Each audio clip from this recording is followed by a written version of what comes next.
Boa noite a todos. Eu gostaria de agradecer ao professor Tarcísio, o diretor da faculdade,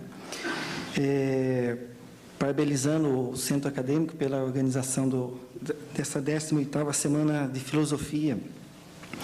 Eu também queria agradecer o convite formal do professor Arlindo, colega já de uma longa data, tanto para contribuir com a revista Reflexão, como para estar participando aqui da Semana de Filosofia. É a primeira vez que eu venho aqui na PUC, né? Eu não conhecia, eu estou bastante assustado com o tamanho dessa universidade, né? E eu gostaria de expressar a minha satisfação de estar aqui, né? Se vocês me permitem fazer também uma breve propaganda, também está prevista um lançamento da revista Impulso, que é uma revista de filosofia lá da Unimep. Quando eu estava lá, eu trabalhei na organização desse número, que também é o sobre Sartre, né? Que também deve sair junto com essa da Reflexão, que está previsto para sair em novembro, agora, mês que vem, né? Então, também uma edição comemorativa do centenário do Sartre. E quando eu tiver sair, eu mando aqui para divulgação do curso, para divulgação entre os alunos, né? Eu preparei uma apresentação pegando especificamente um teatro do Sartre, As Moscas. Digamos assim, oficialmente foi a segunda peça de teatro que o Sartre escreveu, né? A primeira foi a Baríona, que era sobre Natal, né? Uma peça de teatro sobre o Natal, que ele encenou entre os soldados lá da resistência, né? Mas o Sartre não considera essa como uma produção que deva ser resgatada, né? Ele proibiu, depois daquela encenação, ele proibiu a sua divulgação e qualquer montagem sobre essa peça, né? E As Moscas, então, seria, digamos assim, a primeira peça que realmente lançou Sartre no teatro, né? E As Moscas é uma peça que traz o mito de Orestes, né? Lá da Grécia Antiga, né? Sobre o mito trata do assassinato de Agamenon, que era o rei da cidade de Argos, né? Ele vai para a guerra de Troia, e quando ele retorna da guerra de Troia, ele encontra, ele é morto pela sua esposa, né? E por Egisto, que é o primo dele, né? A filha Electra, a filha de Agamenon, ela é feita escrava, né? E o filho dele, Oreste, a Electra consegue salvá-la, né? E ele é mandado para o estrangeiro, né? Então, o mito de Oreste é o retorno do Oreste para a cidade de Argos, né? Para vingar o assassinato do pai, Agamenon, né? Então, o Oreste ele mata a própria mãe e mata Egisto, né? Para vingar o sangue derramado, né? E assumir o seu lugar como legítimo herdeiro, né? E rei da cidade de Argos, né? Então, a Moscas, ela pega essa tragédia grega, né? E o Sartre faz digamos assim, uma adaptação, introduzindo alguns conceitos de filosofia nessa peça, né? Então, essa apresentação ela é exatamente sobre essa peça, As Moscas, especificamente na perspectiva da ética, né? É o tema que eu vou pegar, né? As Moscas é reiteradamente interpretada como sendo o contraponto literário aos conceitos filosóficos envolvidos por Sartre. Escrita na mesma época de O Ser ou Nada, essa peça de teatro recupera, com uma outra linguagem, os principais conceitos sartreanos presentes naquela obra. Entre eles, destaca os conceitos de má-fé, liberdade, situação e facticidade. A gente encontra muito na literatura comentada uma comparação entre As Moscas e O Ser ou Nada, e uma comparação da Náusea e O Ser ou Nada, né? A Náusea é conhecida como um romance de tese, né? Exatamente porque o Sartre desenvolve alguns conceitos filosóficos nesse romance. E As Moscas ficou conhecida, ele mesmo chamava de teatro de situação, né? Também porque resgata conceitos de filosofia, né? E também trata de uma perspectiva política, né? Então, os conceitos de má-fé que a gente encontra no Ser ou Nada, né? Com aquela atitude do ser humano de enganar a si mesmo, nós encontramos também personagens do Teatro As Moscas, na figura de Egisto, por exemplo, que é o rei, né? Conceito de liberdade, conceito de situação, conceito de facticidade, né? São conceitos que aparecem no Ser ou Nada, desenvolvidos de uma perspectiva bastante esmiuçada, né? Encontramos inseridos no teatro, né? As Moscas também é lida como um opúsculo político de revolta contra a ocupação da França pelas tropas alemãs durante a Segunda Guerra Mundial. Com a assinatura do armistício entre franceses e alemães, em 1940, a França se reduz a uma extensão do regime nazista e uma espécie de colônia que serve aos interesses econômicos e militares da Alemanha. O governo que se instala na cidade de Vic, sob o comando do Marechal Pétain, introduz, com a bênção da Igreja Católica, a ideologia da culpa e do ressentimento. Assim, a invasão da França pelos alemães é interpretada, por esta ótica, como sinônimo à queda presente no mito adâmico. Nesse caso, os próprios franceses são os culpados pela queda em função de seu individualismo, por exemplo, instaurando assim a necessidade de expiação por esses pecados. As Moscas marcam, então, o posicionamento sartreano de crítica a essa situação política vivida pelo povo francês. Nesse caso, Sartre constrói em cada personagem da peça um discurso representativo dos diversos segmentos presentes naquela época. A cidade de Argos, cujo cenário encontrado por Orestes já no início da trama é de completa desolação, porque a cidade está sendo assolada pelas moscas, é o contraponto ficcional para a França destruída e ocupada pelas tropas alemãs. A figura de Egisto representa o usurpador alemão, que usurpa a cultura, a liberdade e a felicidade dos cidadãos e que governa de forma autoritária. A esposa de Egisto, a rainha Clitemnestra, representa os colaboracionistas franceses pró-ocupação alemã, tal como a rainha de Argos, que trai, junto com Egisto, o marido Agamenon, matando-o. Também a França teve seus traidores que se juntaram aos alemães durante a ocupação nazista. Júpiter e as moscas representam o braço eclesiástico da tirania de Egisto, o braço eclesiástico da tirania de Egisto, como contraponto ao discurso ideológico religioso propagado pelo governo de Vic. Finalmente, Orestes representa o herói que emerge, num primeiro momento, de forma descompromissada e desengajada, mas que toma consciência de sua responsabilidade de ser filho de Argos, filho daquela terra ocupada e devastada pelos usurpadores, e por isso compromissado com o seu povo. Nesse caso, a peça mostra o processo de tomada de consciência por parte de Orestes da necessidade de lutar pela libertação do seu povo do governo tirano de Egisto, e também livrá-los do arrependimento que pesa sobre suas costas. A descoberta orestiana de sua liberdade leva a compreendê-la como uma liberdade em situação em suas facticidades. Então, é uma outra leitura que se faz da náusea, né? Primeiro, das moscas, primeiro comparando ela com o Ser ou Nada, né?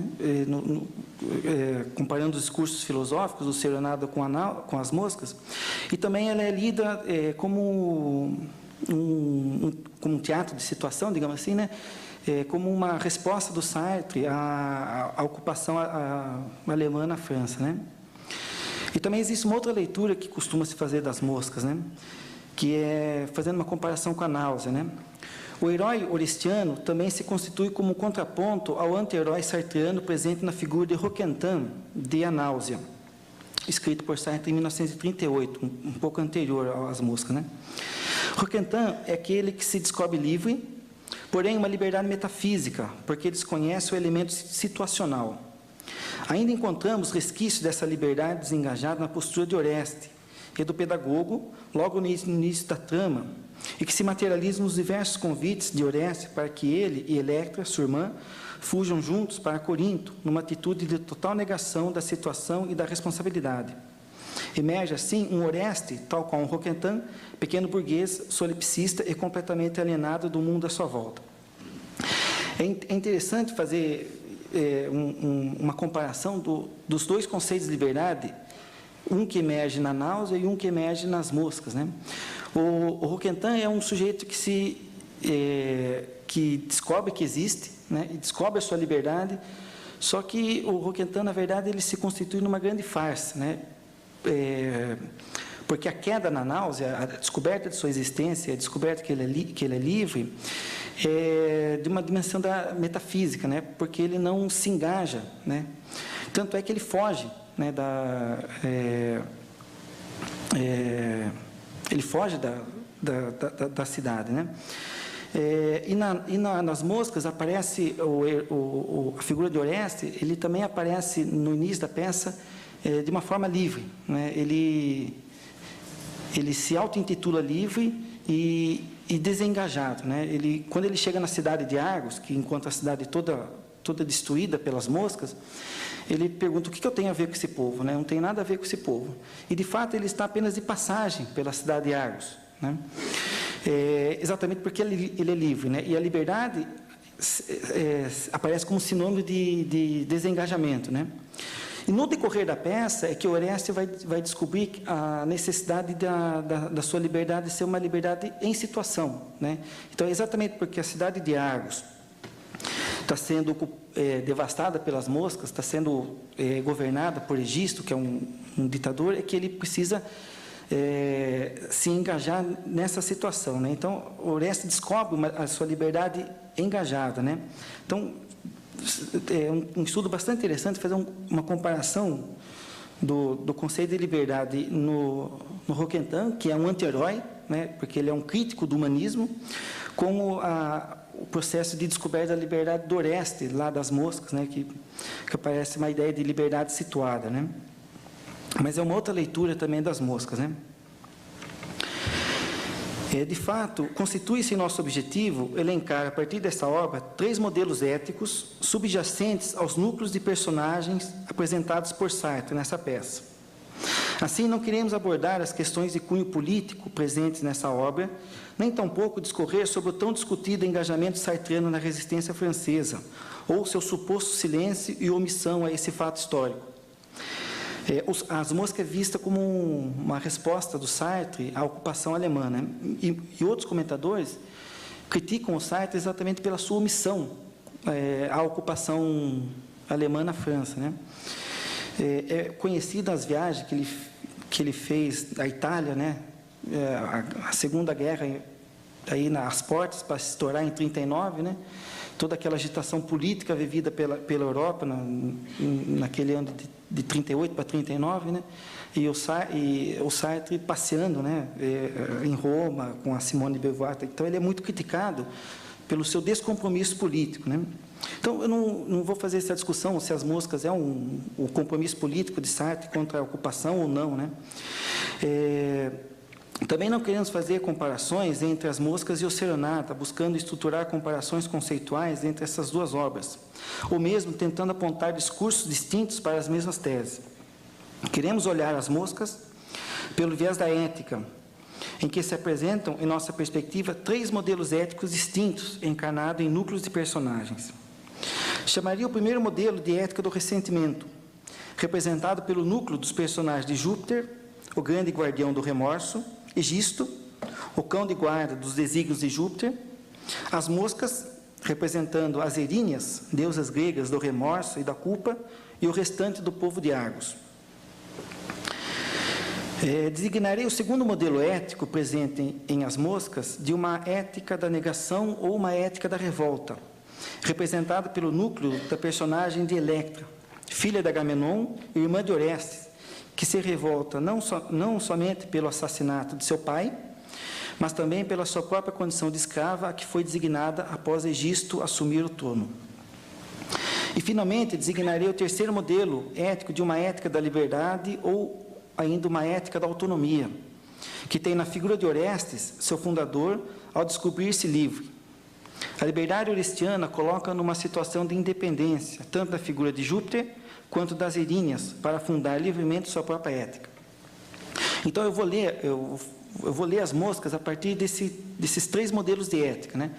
uma ética do ressentimento, que é representado por Júpiter, que é o deus, né? o deus, Egisto, que é o rei, né? Mata Agamenon e assume o trono da cidade de Argos, né? E as moscas. Né? Um segundo modelo, e o resto do povo, né? O segundo modelo seria uma ética da revolta, especificamente da figura de Electra, né? E o terceiro modelo, que eu chamei de ética da liberdade, representada pelo herói, no caso, Orestes, né? Eu vou começar pela ética do ressentimento.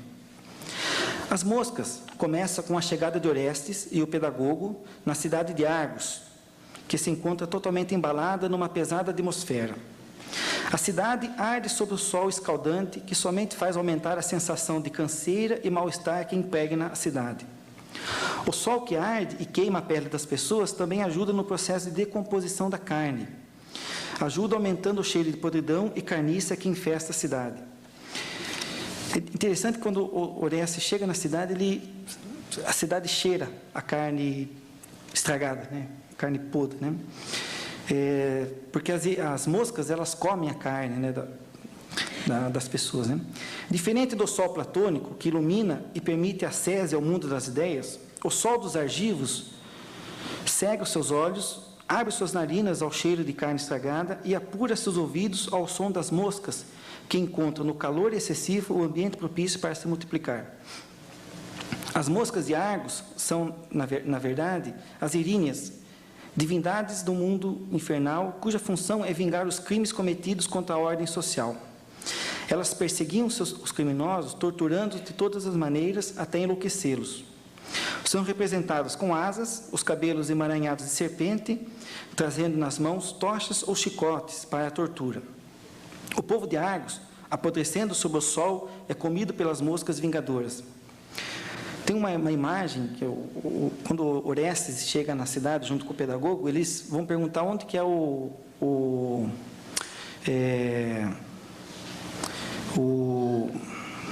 a casa de Egisto, né? Onde Egisto fica, né? Onde fica o trono de Egisto, né? E as pessoas fogem deles, né? Até que eles encontram o Sartre chama de idiota, né? Encontra um idiota sentado na praça, né? E ele tem 12 moscas chupando o olho dele, né? 12 moscas comendo o olho desse idiota, né? Que fica sentado completamente amorfo, né? No teatro deve ser uma cena bastante interessante de ver, né? A construção dessa cena, né? A ética do ressentimento é instaurada em Argos após o assassinato de Agamenon, planejado e feito pela sua esposa e por Egisto, o primo de Agamenon. Com a morte do rei de Argos, Egisto assume o trono e instaura a festa dos mortos. O Egisto cria uma festa chamada de Festa dos Mortos. Todos os anos, os mortos são libertados de seus túmulos para passar o dia com seus entes queridos, numa celebração cujo objetivo é perpetuar a imagem daqueles que morreram na memória dos moradores de Argos. A cerimônia de libertação é comandada pelo personagem do sumo sacerdote, que assim declama, né? Uma passagem, né? O sumo sacerdote ele abre uma caverna, né? A porta de uma caverna que está fechada com uma pedra, né? E abrindo a porta da caverna, que daria acesso ao mundo infernal, né? Onde estariam os mortos, ele vai falando, né? Vós os esquecidos, os abandonados, os desencantados, vós que vos arrastais no rés do chão, na escuridão, como os gases de um vulcão, e que não tendes mais nada, senão o vosso rancor. De pé, é vossa festa. Vinde, levantai da terra como um enorme vapor de enxofre, empurrado pelo vento, levantai das entranhas do mundo, ó mortos 100 vezes mortos. É pela cólera e amargura e o espírito de vingança que vos invoco. Vinde saciar vossos olhos sobre os vivos. Olhai, os vivos estão ali, gordas presas. De pé, atirai-vos sobre eles em turbilhão, comei-os até os ossos. E aí abre-se a entrada da caverna para o fantasma dos mortos saírem, né? Nessa festa, o elemento paradigmático de sua existência é o da dívida. Ou seja, aqueles que saem de seus túmulos para vaguear entre os moradores são aqueles que têm alguma dívida a resgatar. Assim, os moradores de Argos, que estão em dívida para com os mortos, em função de suas ações, celebram nessa festa a lembrança dessa dívida e homenageiam os seus credores que estão mortos. O pagamento da dívida se dá pelo processo de expiação, o autossofrimento, o autoflagelo e principalmente o arrependimento. Eu sublinhar a palavra arrependimento. O arrependimento é o meio usado pelos moradores de Argos para aplacar a fúria vingadora dos seus mortos, que voltam de seus túmulos para cobrar esta dívida, de forma que a cidade vive os seus dias mergulhados nesse arrependimento, carregando o peso de uma dívida cometida pelas suas ações. É, por exemplo, a fala da personagem velha. Cito: eu me arrependo, Senhor, como me arrependo. E minha filha também se arrepende, e meu genro sacrifica uma vaca todos os anos. O coro das mulheres de Argos assim expressa o seu arrependimento. Piedade, estamos cercados de vossos rostos e de vossos pertences. Carregamos vosso luto eternamente, e choramos da aurora até a noite e da noite até a aurora. Por mais que nos esforcemos, a nossa lembrança de vós definha e escapa por entre os dedos. A cada dia ela empalidece um pouco mais e nos tornamos um pouco mais culpadas. Essa cerimônia se estende até aqueles que não precisariam expiar suas ações.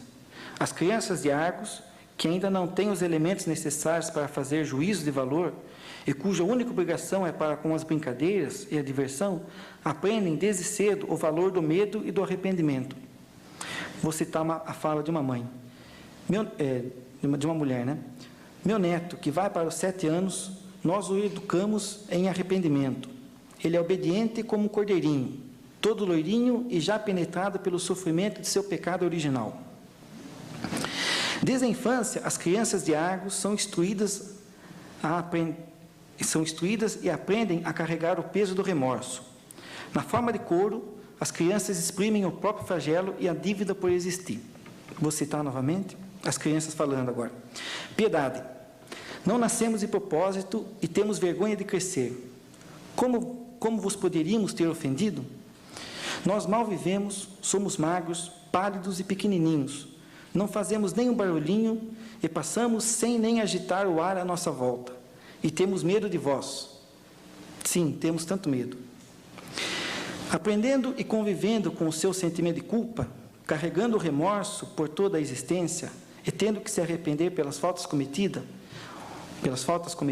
o povo de Argos vive para expiar seus pecados. A festa dos mortos consiste no processo de tornar viva na memória de cada cidadão os seus pecados, para que a pessoa sinta e carregue todo dia o peso do arrependimento. Na festa, as ações faltosas dos vivos que prejudicaram seus entes são relembradas quando os mortos, então, saem dos túmulos para passar o dia junto ao faltoso. Aí vem uma fala do Egisto, né, que comanda a festa, né? E aí ele fala diante do público, né? Eis aí estão eles. Aí está ele, Arícia, o marido de quem zombaste e traíste. Aí está ele, juntinho de ti. Ele te abraça, como ele te aperta, como ele te ama, como ele te odeia.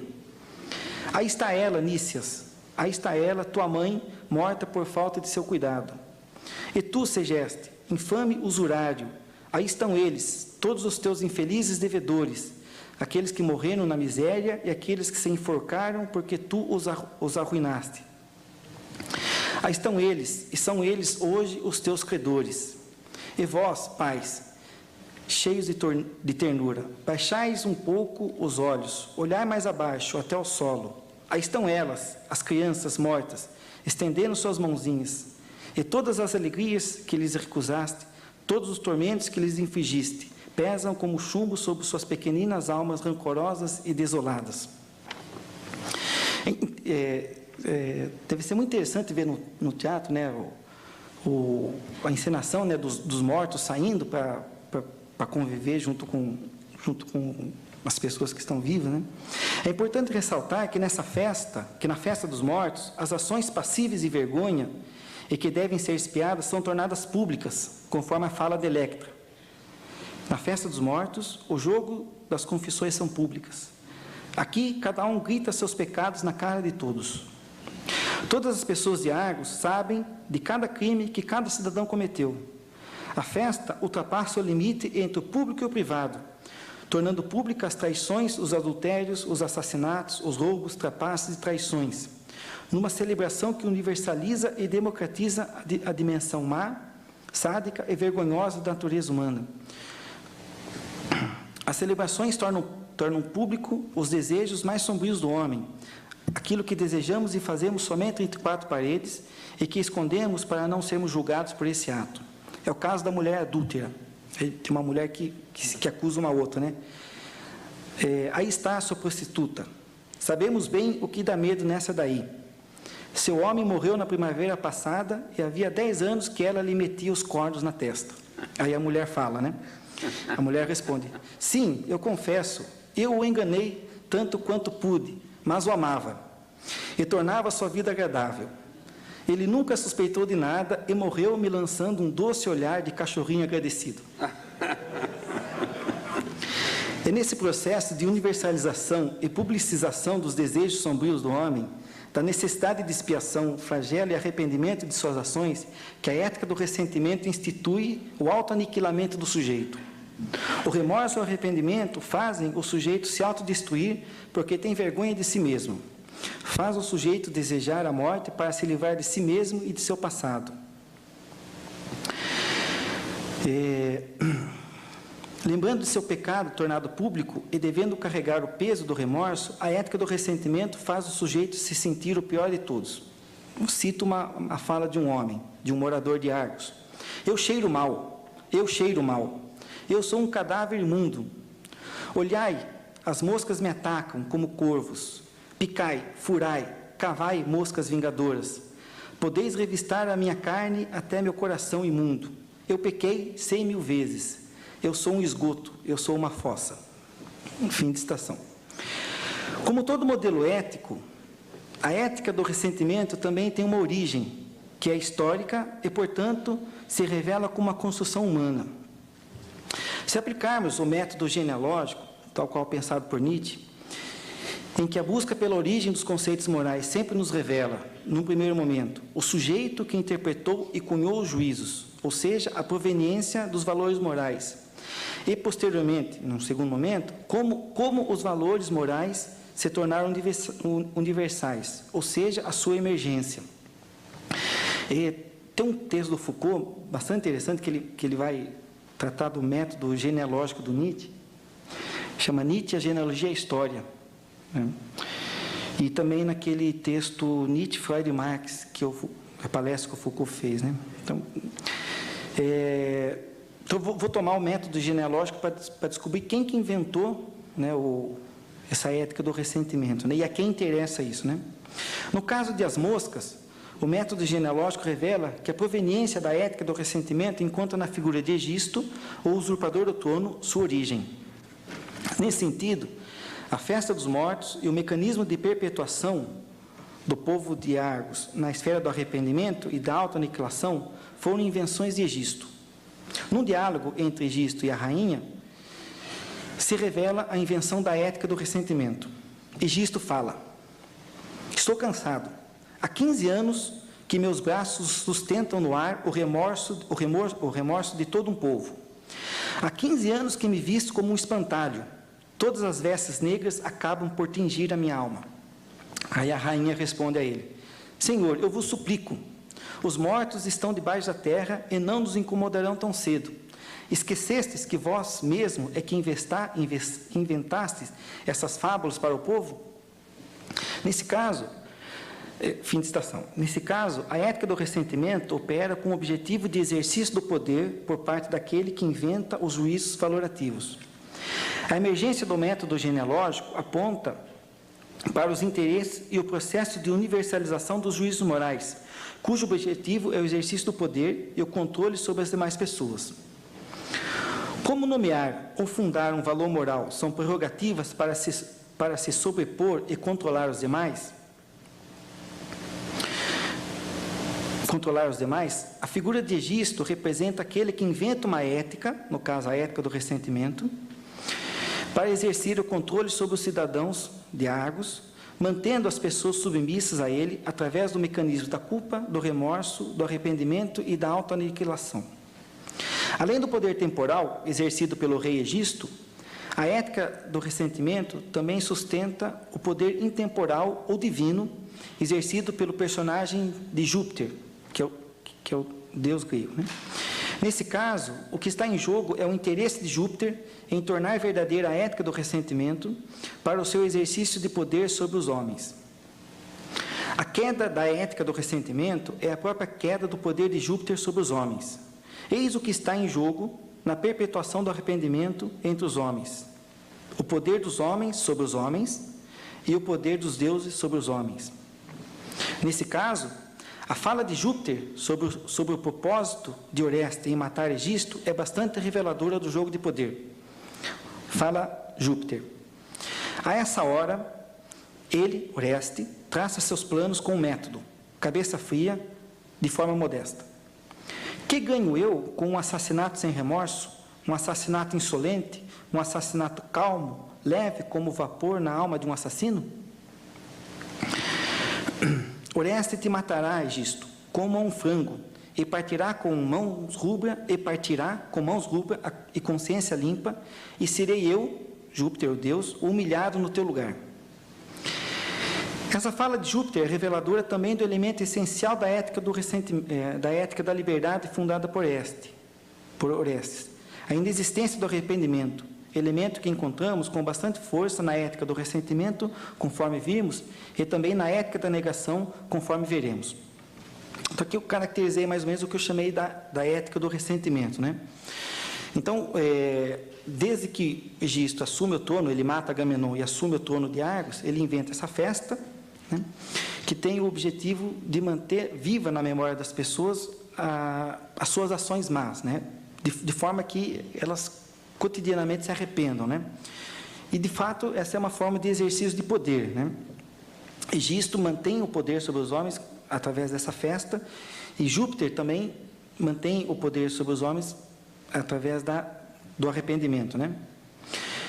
Eu vou falar do segundo modelo ético, que é a ética da negação e da revolta, que é da personagem Eletra, né?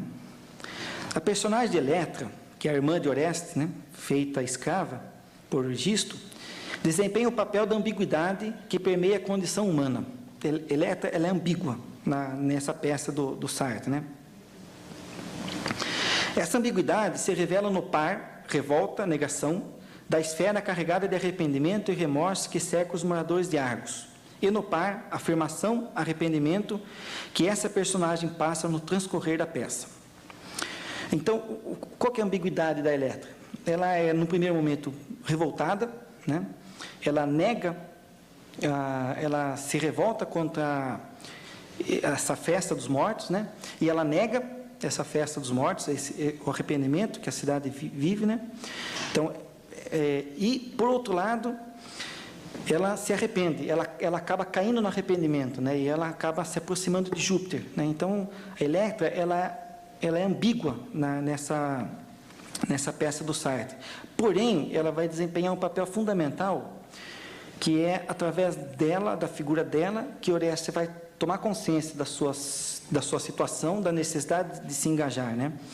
Então, ela é duplamente ambígua, né, nesse sentido, né? Eletra é a encarnação da ambiguidade, porque é através dela que Orestes descobre o engajamento e a necessidade de posicionamento diante do assassinato do pai, diante da condição de escrava da própria irmã e do governo despótico de Egisto. Porém, é Eletra também que cai no arrependimento e se rende a Júpiter quando Orestes comete o matricídio. É essa atenção da personagem de Eletra que a leva de libertadora de Argos a propagadora do arrependimento em seu processo de submissão diante da ética do ressentimento. Então, onde que está a ambiguidade, né? A Eletra, ela propõe uma alternativa, né? Porém, ela se submete ao arrependimento, né? Eletra se mostra para Orestes numa atitude de revolta diante do poder de Júpiter sobre os homens. Ela escarra, vilipendia a estátua de Júpiter quando leva sua oferenda ao Deus. Cita uma fala de Eletra, né? Seu escroto, ela falando para a estátua de Júpiter, né? Seu escroto, podes me olhar com teus olhos redondos no teu rosto manchado de suco de framboesa, que não me darás medo. Olha, toma o lixo a cinza da lareira, a carne podre e cheia de vermes, o pedaço de pão tão imundo que nem os porcos quiseram. Eletra atribui a Júpiter a responsabilidade pela instauração do arrependimento entre os homens. Neste primeiro momento, sua revolta diante do poder de Júpiter denota uma suposta liberdade, porque ela não reconhece o poder dos deuses sobre os homens. A aparente independência de Eletra leva a numa atitude de negação da festa dos mortos, e do arrependimento. Cito uma fala de Eletra: não quero participar dessas farsas, são os mortos deles e não os meus. Mais adiante ela continua: de luto? Por que estarei de luto? Não tenho medo dos meus mortos e não tenho nada a ver com os mortos de vocês. Sua negação, então ela nega a festa dos mortos. Sua negação se revela na festa dos mortos quando ela aparece não de preto, como era o costume, mas com um vestido branco. A vestimenta de cor preta, a oficial da festa, reflete o peso do remorso, a densidade carregada da existência que definha no arrependimento na culpa. Ao aparecer com vestimentas brancas, Eletra contrasta o peso dos cidadãos de luto à sua leveza, à sua alegria, apresentando-se como aquela que aponta uma nova existência para além da ética do ressentimento. Eletra, ao negar a festa dos mortos e uma vida de arrependimento e expiação, anuncia com as suas palavras uma nova aurora, numa tentativa de curar os moradores de Argos desse peso que carregam nas costas. O seu discurso diante do público, que espera a libertação dos mortos, é paradigmático da utopia no novo mundo. Cito uma fala de Eletra: hoje faz um tempo lindo. Por toda parte, na planície, os homens levantam a cabeça e dizem: hoje faz um tempo lindo. E estão contentes. Ó carrasco de vós mesmos, esquecestes este humilde contentamento do camponês que caminha na terra dele e que diz: hoje faz um tempo lindo. Escuteis o que acabo de aprender e que talvez ainda não sabes. Há na Grécia cidades felizes, cidades claras e calmas que se aquecem sob o sol como lagartos. A esta mesma hora, sob esse mesmo céu, há crianças que brincam nas praças de Corinto, e as mães delas não pedem perdão por tê-las trazido ao mundo.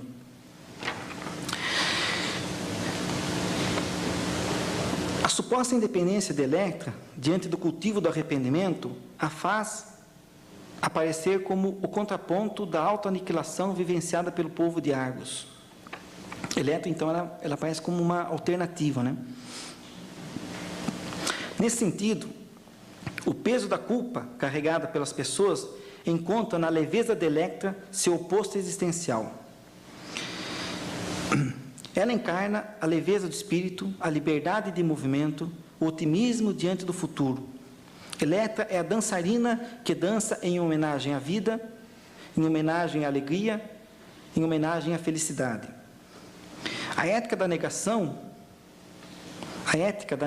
do arrependimento e do remorso, demonstrada por Eletra, institui o valor da vida e da alegria como valores visceralmente presentes na existência humana. Ela demonstra essa nova perspectiva de vida diante do povo de Argos, que estão à espera da libertação dos mortos.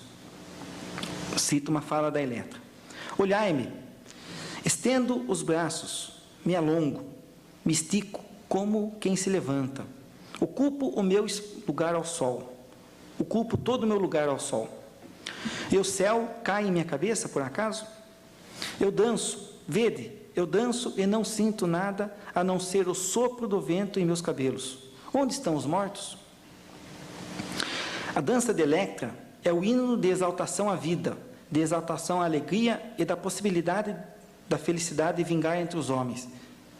Uma fala de Eletra: pois eu danço pela alegria, eu danço pela paz entre os homens, eu danço pela felicidade, eu danço pela vida. Fim de citação. A dança de Eletra é afirmadora da vida. É afirmadora da vida humana, tal qual ela é, sem desculpas, sem dívidas e sem remorso. A dança de Eletra, por representar uma alternativa suave para o peso do arrependimento, contagia o povo de Argos. A jovem, envelhecida de tanto arrependimento, diz: olha para Eletra, ela dança, ela sorri, ela está feliz, e os mortos parecem protegê-la. Como és digna de inveja, Electra! Olha, eu também abro os braços e ofereço o meu peito ao sol. Fim de citação. Então, quando Electra ela começa a dançar, ela começa a fazer todo esse discurso de exaltação à vida, ela começa a contagiar o povo, que começa a questionar Egisto, né? E começa a duvidar do poder de Júpiter, né?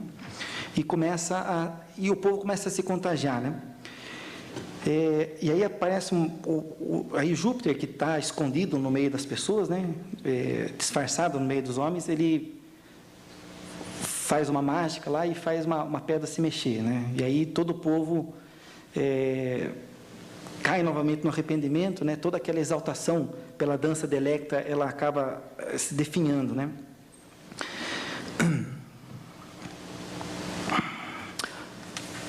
Porém, o valor da vida e da alegria difundido por Electra, através de sua dança, se mostra apenas como um discurso utópico.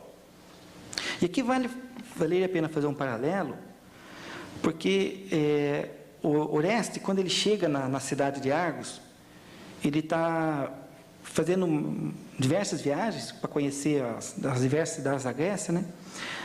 E ele chega como um pequeno burguês, né? Porque ele foi adotado por uma família de pequenos burgueses de Atenas, né? E ele chega na cidade de Argos como um pequeno burguês, né? Apenas interessado em si mesmo, né? No seu aprendizado das culturas, das cidades gregas, etc., né? E Orestes, quando ele encontra com Electra, né? Ele ainda não se revela Orestes para ela, ele fala que chama Filebo, né? Ele começa a falar que existem cidades felizes, né, em que as pessoas são felizes, e isso contagia Electra, né, e por isso que Electra faz toda essa dança, né, toda essa homenagem à vida. Só que é um discurso utópico, né, porque Electra não está interessada exatamente no engajamento político nesse momento, né, ela está interessada numa vida de pequeno burguês, né, tal qual Orestes viveu, né. A exaltação da felicidade e a promessa de uma nova vida suave como a brisa é apenas sofística nas falas de Electra. De fato, Electra não tem alternativa real para o arrependimento do povo de Argos, porque ela, de fato, não se livrou da ética do ressentimento. Sua revolta, sua negação e sua dança em louvor à vida são gratuitos, palavrórios sem sentido. Electra falha em seu projeto porque não é livre. E aí, uma citação dela. Electra falando, livre? Eu não me sinto livre. Podes, por acaso, fazer com que tudo isso não tenha existido? É porque não é livre que Electra falha em seu projeto de fundar um novo modo de vida e cai no arrependimento. A sua queda é demonstrada, a queda de Electra no arrependimento é demonstrada quando Oreste mata a própria mãe.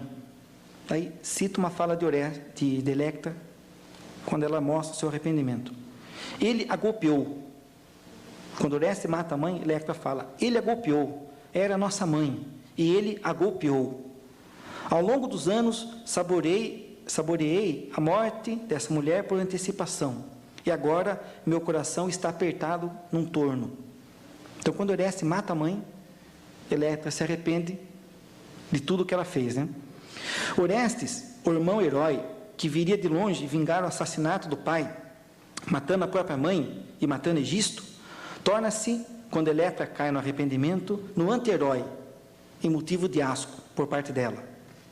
A ambiguidade de Electra revela seu clímax quando ela passa de heroína em sua tentativa de salvar o povo de Argos, assumindo o papel de profetisa de um novo mundo, para o papel de estandarte do arrependimento. É o assassinato da mãe que conduz Electra do ódio visceral a Júpiter ao papel de submissa à ética do ressentimento, que leva Electra do ódio visceral a Júpiter ao ódio visceral a Orestes. Assim, Electra clama a Júpiter o remorso, a culpa e o arrependimento. Cito uma fala de Electra. Socorro! Socorro, Júpiter! Júpiter, rei dos deuses e dos homens.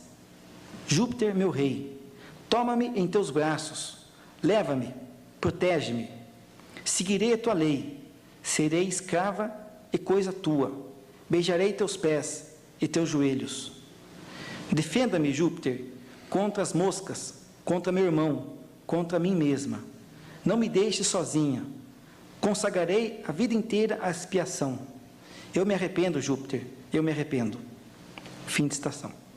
Então, é a queda de Electra na ética do ressentimento, né? E se ela propõe uma ética da negação, ela nega essa ética da negação. É com a sua nova condição de escrava do remorso que a ética da negação de Electra falha em seus propósitos, deixando Orestes totalmente só com o seu crime, com o seu matricídio. Porém, é solitário que Orestes funda a sua postura diante da ética do ressentimento. Qual postura é essa?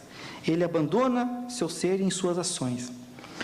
E aqui a gente vai para o terceiro modelo de ética, que é a ética da autonomia ou da liberdade. Quanto ao núcleo temático de Orestes, As Moscas também pode ser lida como um romance de formação, em que se expressa o processo educativo do personagem principal, no caso Orestes. No caso de Orestes, não se trata de uma educação escolar com uma aquisição do saber, como é o caso de Emílio de Rousseau, o mais famoso dos romances de formação. Mas a formação de Orestes se dá pela descoberta de sua liberdade e de que esta somente tem sentido em situação, ou seja, a partir de seu engajamento histórico.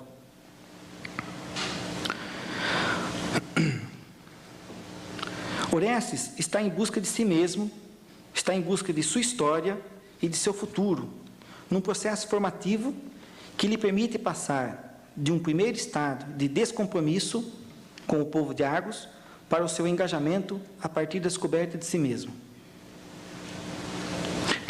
Interessante notar que o Orestes está em busca também de si mesmo, saber quem ele é. Interessante que é uma ideia que estão presentes nas tragédias gregas, né? A busca de si, né? Édipo, por exemplo, é um exemplo paradigmático disso, né? E Orestes, especificamente nessa parte, né, na peça do Sartre, ele é um sujeito que está em busca dele mesmo, de saber quem ele é. Portanto, Orestes está num processo de saída da alienação para a entrada no engajamento, né? Então, é essa ideia de descoberta de si. Nesse cenário formativo, a ida de Orestes a Argos não tem o propósito de vingar a morte do pai e assumir seu lugar como rei dos argivos, seguindo a linhagem dos Atridas, mas apenas se constitui numa viagem de formação cultural acompanhado pelo pedagogo, personagem responsável pela educação de Orestes. Quando chega a Argos e toma ciência da atmosfera carregada de arrependimento e infelicidade que vive os argivos e da condição escrava da própria irmã, Orestes assume o papel de anti-herói. No primeiro momento, Orestes é um anti-herói, revelando sua total alienação e descompromisso histórico. Mais do que isso, Orestes mostra um covarde, porque seu desejo não é tomar seu lugar de sucessor no trono, mas de fugir com a irmã, fugir daquela situação. Ao negar o convite do irmão, então nesse caso, Orestes várias vezes ele faz o convite a Electra para que eles fujam de Argos, né? Exatamente para continuar com aquela vida pequena burguesa, né? Aquela vida pequena burguesa, né? Ao negar o convite do irmão para fugir para Corinto, Electra se mostra a verdadeira educadora. Então, é isso que eu chamei a atenção no começo, né? Electra, ela desempenha um papel importante, que é de educadora de Orestes, né? Electra se mostra a verdadeira educadora de Orestes, pois ela está, na verdade, em busca do herói que empunhará sua espada e libertará o povo de Argos do arrependimento e da infelicidade. Então, Orestes se apresenta como um anti-herói e Electra está em busca de um herói. E aí ela fala: não quero fugir, Electra diz para Orestes, né? Não quero fugir. Que farei eu em Corinto? Tenho que ser razoável. É que o homem sensato não pode querer nada sobre a terra a não ser um dia pagar com o mal que lhe tenham feito, ou seja, vingança, né? Ele, o herói, que no caso é Orestes mesmo, né? Virá, não pode deixar de vir. Ele é de nossa raça, diz Electra. Ele tem o crime e a dor no sangue, como eu. É algum grande soldado com grandes olhos rubros de nosso pai, sempre furiosos. O discurso formativo de Electra é pelo engajamento de Orestes, consigo mesmo e com sua história. Diz Electra, diante de um outro convite de Orestes para fugir. Fugir? Contigo? Não. É aqui que se joga a sorte dos Atridas. E eu sou uma Atrida. Não te peço nada, mas ficarei aqui. Ficarei em Argos. Diante da covardia e alienação de Orestes, Electra nega a própria existência do irmão herói. Cito novamente: não, tu não és meu irmão, e não te conheço. Orestes morreu. Melhor para ele. Daqui por diante honrarei seus manes, junto com os de meu pai e de minha irmã. Mas tu que vens reclamar o nome de Atrida, quem és tu para dizer um dos nossos? Passasses a vida à sombra de um assassinato. Devias ser uma criança tranquila, com um doce ar pensativo, o orgulho de teu pai adotivo, uma criança limpinha, com os olhos brilhantes de confiança. Tu devias, às vezes, pensar que o mundo não era tão mal assim, e que era um prazer te deixar levar como num banho bem quentinho. Fim de citação. Esse discurso formativo de Electra conduz Orestes na sua busca da descoberta de si mesmo, questionando o seu passado em busca de seu futuro. Aí vem uma fala de Orestes, né? Então Orestes fica tocado por essa fala de Electra, e aí ele fala, né, uma fala dele: quem eu sou? Quem sou eu? E o que tenho para dar? Mal existo. De todos os fantasmas que assombram hoje a cidade, nenhum é mais fantasma do que eu. Pouco importa a felicidade. Quero minhas lembranças, meu solo, meu lugar entre os homens de Argos. Quero estender a cidade em volta de mim e me enrolar como se fosse um manto. Eu não vou mais embora. Então aqui marca a tomada de consciência de Orestes, né? Da necessidade do seu engajamento, né? É nessa descoberta de quem é, melhor dizendo, na tomada de consciência de seu compromisso para com o povo de Argos, e a necessidade de engajamento na construção de um novo futuro para os argivos, que Orestes toma a decisão de matar Egisto e sua mãe, assumindo o seu lugar na cidade. Aí uma fala de Orestes: há um outro caminho, e ninguém pode mais me dar ordens agora. Eu te garanto que há um outro caminho, o meu caminho. Tu és minha irmã, Electra, e essa cidade é minha cidade.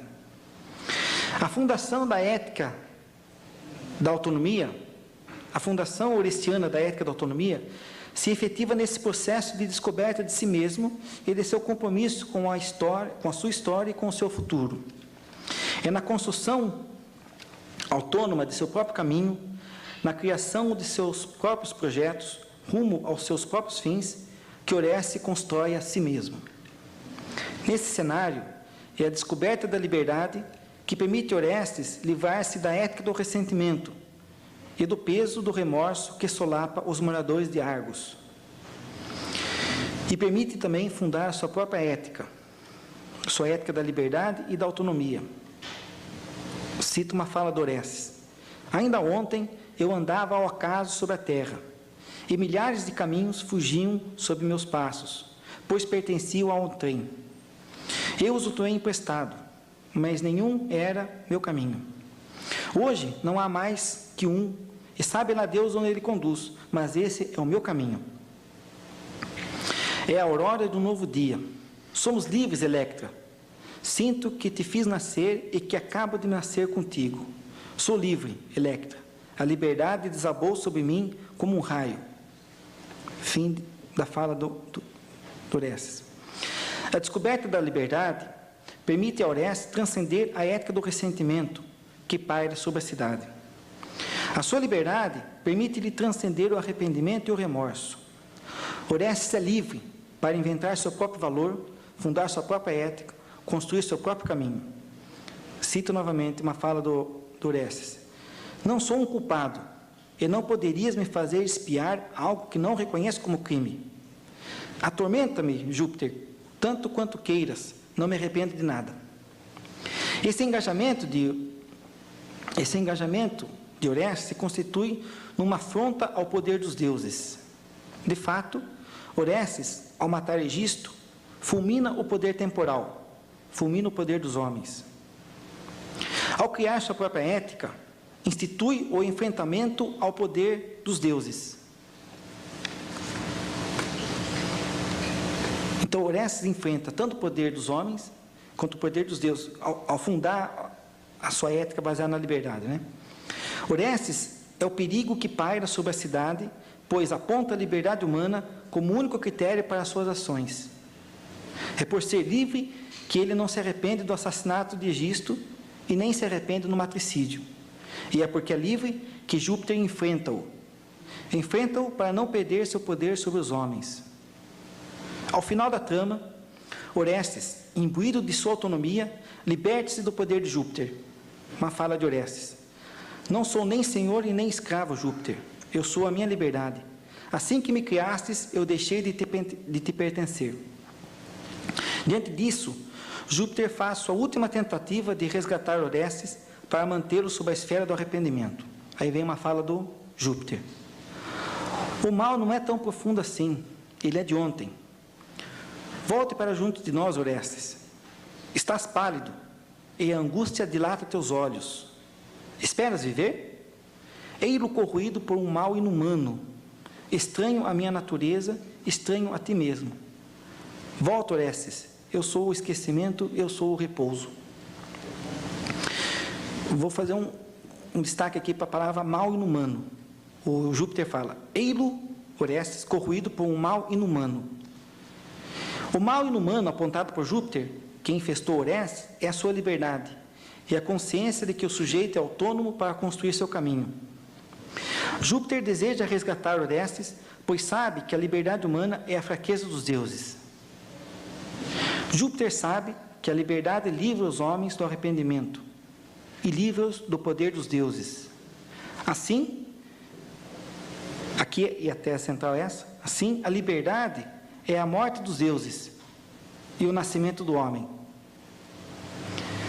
Este é uma fala de Júpiter. A liberdade, né, é uma fala de Júpiter, é o doloroso segredo dos deuses e de todos os reis. É que os homens são livres. Uma vez, continua Júpiter, uma vez que a liberdade explodiu na alma de um homem, os deuses nada podem contra ele. Termina aqui a fala de Júpiter. Impregnado de sua liberdade, Orestes proclama o compromisso dos homens em inventar seu próprio valor e traçar seu próprio destino. Uma fala de Orestes: não há no céu nem bem nem mal, nem ninguém para nos dar ordens. Com a morte dos deuses, os homens podem ser, fala novamente Orestes, o que quiserem. Os homens são livres e a vida humana começa do outro lado do desespero. Termina a fala de Orestes. Coerente com sua liberdade, Orestes proclama-se o novo rei de Argos. Porém, cito a última fala dele. Orestes fala: quero ser um rei sem terra e sem súditos. Nessa postura de afirmação da liberdade, Orestes faz a passagem para o herói de Argos. Deixa de ser anti-herói, como ele se apresentou no início, e passa a ser herói de Argos. Um herói sem seguidores, um herói sem casa, um herói livre que traça seu próprio caminho, cunha seus próprios valores e ensina os homens a serem a sua liberdade. Assim, o drama termina com o convite de Orestes para o povo de Argos caminhar livre e alegre, inventando a cada passo o seu próprio caminho, fazendo-se a si próprio, fazendo sua própria história de forma autônoma. Obrigado.